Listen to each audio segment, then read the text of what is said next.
Is it visible? So I mean that this one.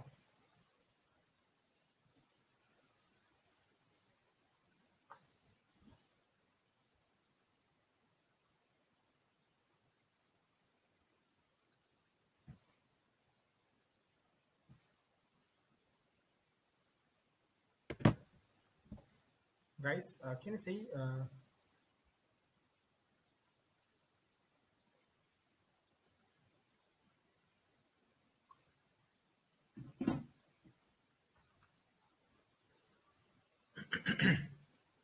today I will explain you matching headings.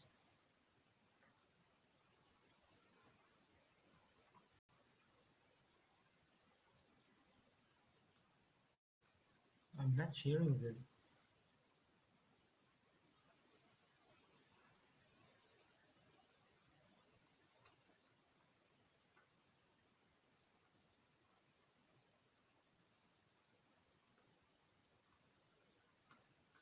no. Stop sharing, yes.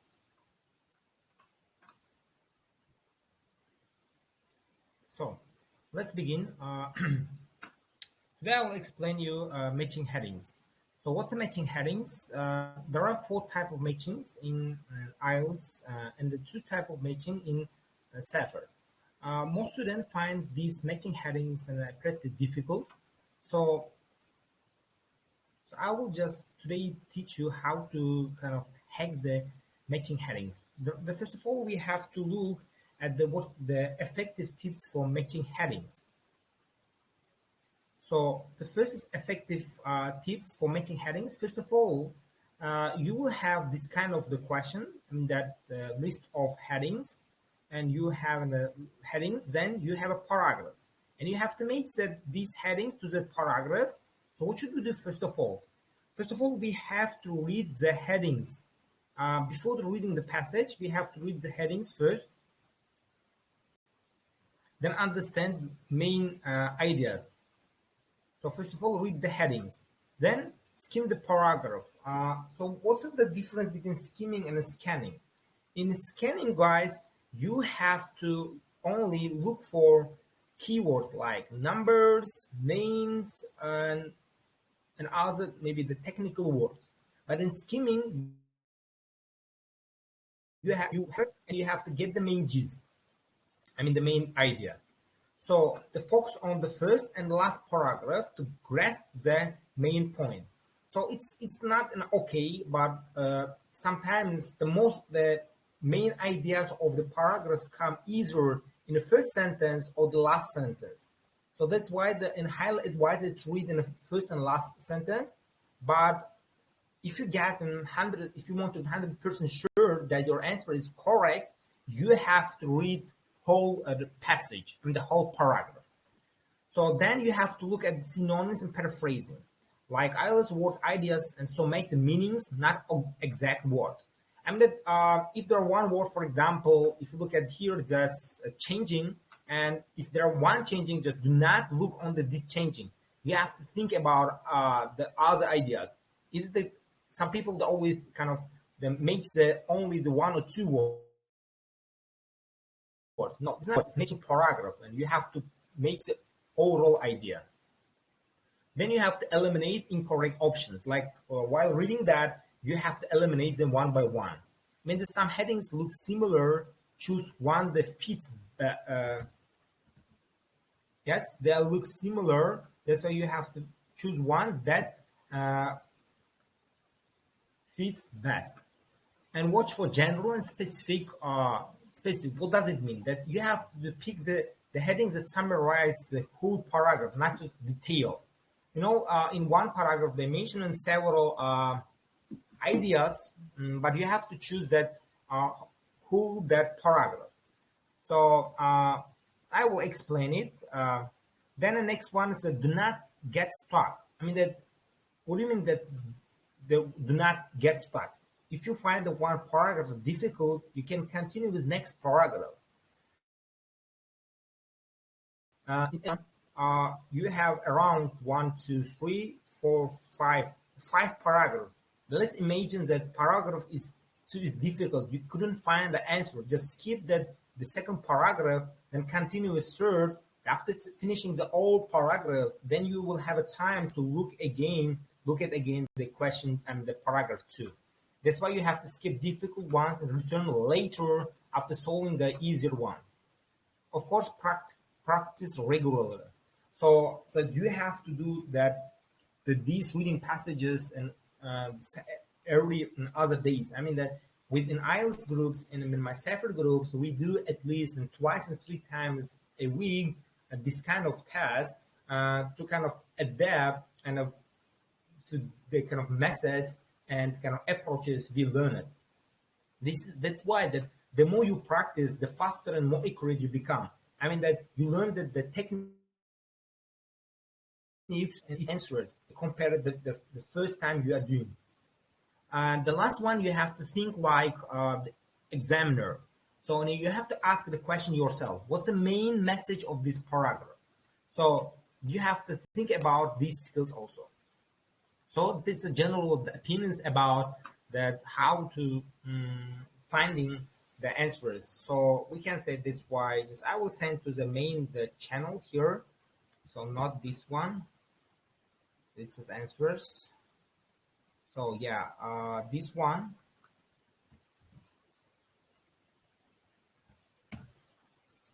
Effective tips for matching headings. So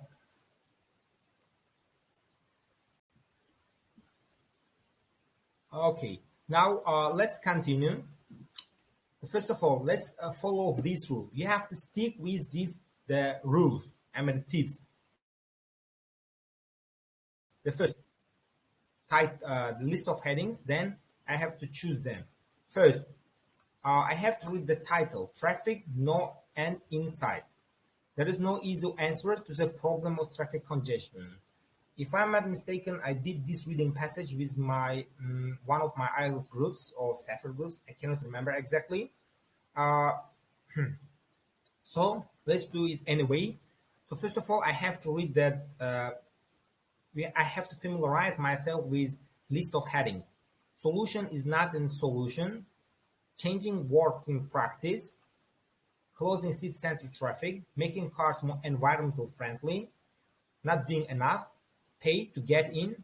Global problem.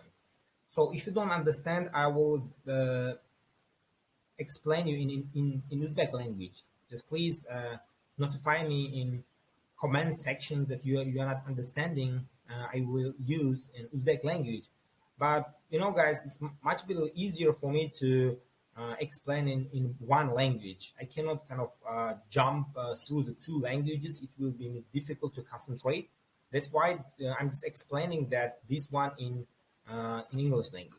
So by the way, just I divided this one in 2 ways. Just in your real exam, you will have this kind of way you will have in your if you're taking CDI and that you're taking the IELTS in the computer, you will have one passage on your left hand and the questions on your right hand. So let's continue that this one. It will be easier for me to find the answers.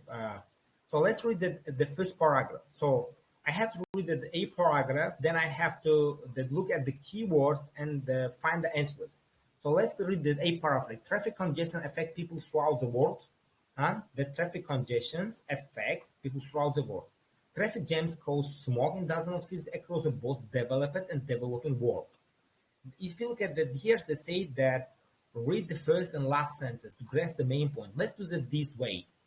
So I read the first paragraph for traffic congestion throughout the world, both developed and developing countries. So while alternative ways of getting around are available, most people still choose a car because they're looking for convenience, comfort, and privacy. So let's look at the solution.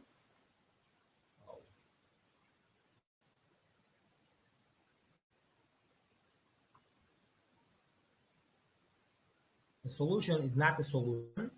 They didn't mention about any solution. They didn't mention about working practice.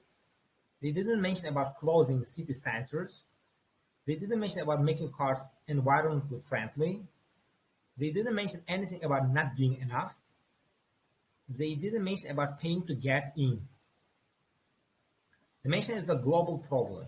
So what's a global problem? This is throughout the world, both developed and developing countries. That's the answer to first is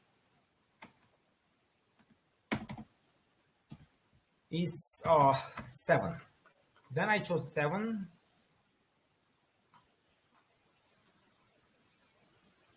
That's why.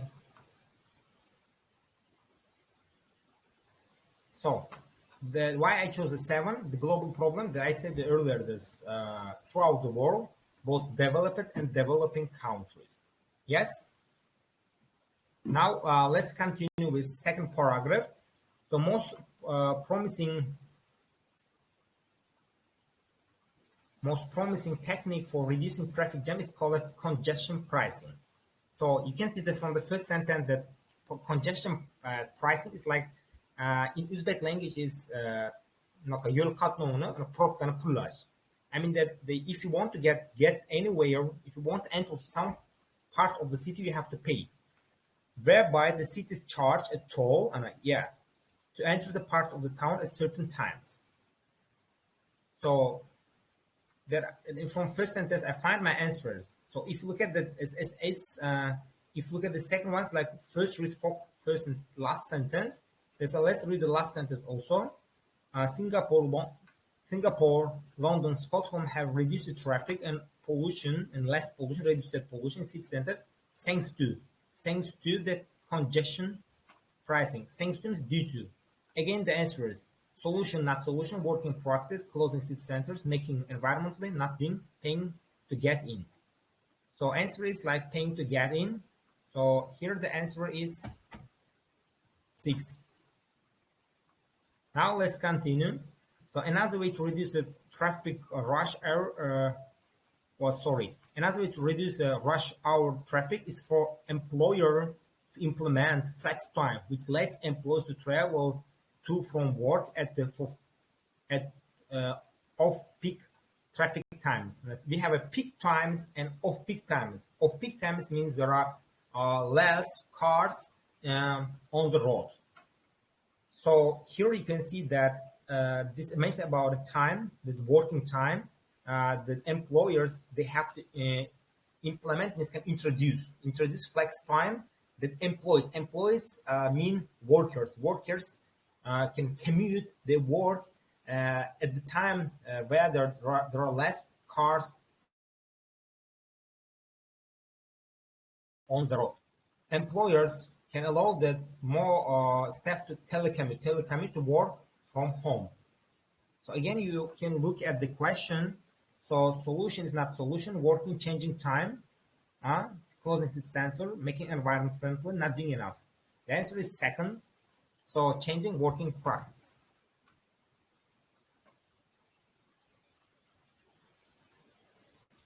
So now let's continue with paragraph D.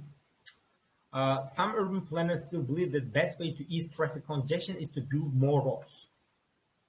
That who do believe that if they build roads, they can reduce the traffic congestion. And reduce means ease. Yes, they ease traffic congestion, especially roads that can take drivers, especially roads can take drivers around and overcrowded city centers. But such techniques do not really keep cars off the road, they only accommodate more of them. And you have to understand this one. So in explanation here that the urban planners, kind of the people who draw the plan of the city, they think that we can tackle the traffic congestion by building more roads. They think these roads can drivers around or over the crowded city center and the city streets. But in reality, this technique cannot help keep cars off the road. But they only accommodate more of them, can accommodate kind of, how can I say, kind of accommodate, they give a place to them. I mean that they cannot tackle the problem, they cannot handle the problem by that we can choose the first one. The solution is not a solution. They offer the solution, the building the roads, but it's not a solution. That's why answer is here is 1. So you can, of course, you can look at the other options like closing city centers. They didn't mention about city centers, making cars more environmentally friendly. They didn't mention about making cars more environmentally friendly and not doing enough. No, they didn't mention not doing enough. So now let's continue with the last paragraph. Other more forward-thinking planners know that more and more drivers and cars taking the road every day. They are unwilling to encourage more private automobiles when public transport is so much better both for people and environment. For this reason, American government has decided to spend. There is kind of the problem with it's not the kind of 2 billion. They spend the 2 billion to increase the capacity on public transport system, upgrade them with more efficient technologies. But the environmentalists complain such funding is tiny compared to the 50 billion being spent on roads and bridges. So now the answers come from the last paragraph and the last two sentences. So that's why they say if you look at this one again, that read the sentence. So yeah, this answers come from this sentence, and that they said that American government they decided to spend 2 billion for what? For public transport, but they spent 50 billion They spend 50 billion on roads and bridges. Do you see that the difference? That's why environmentalists complain about this one. This funding is like not enough. They have to spend more money on public transport rather than building roads or bridges. So that's why if you look at this, we have 3 options left. So city centers, they didn't mention about any the city centers. That making cars, the making means like here's the manufacturing. They didn't mention anything about manufacturing the cars, environment, eco-friendly cars. The answer is like 5, not doing enough. Yes, they're doing something. Doing what? They're spending 2 billion, but it's not enough because they're spending 50 billions on roads and bridges. That's why answer is 5.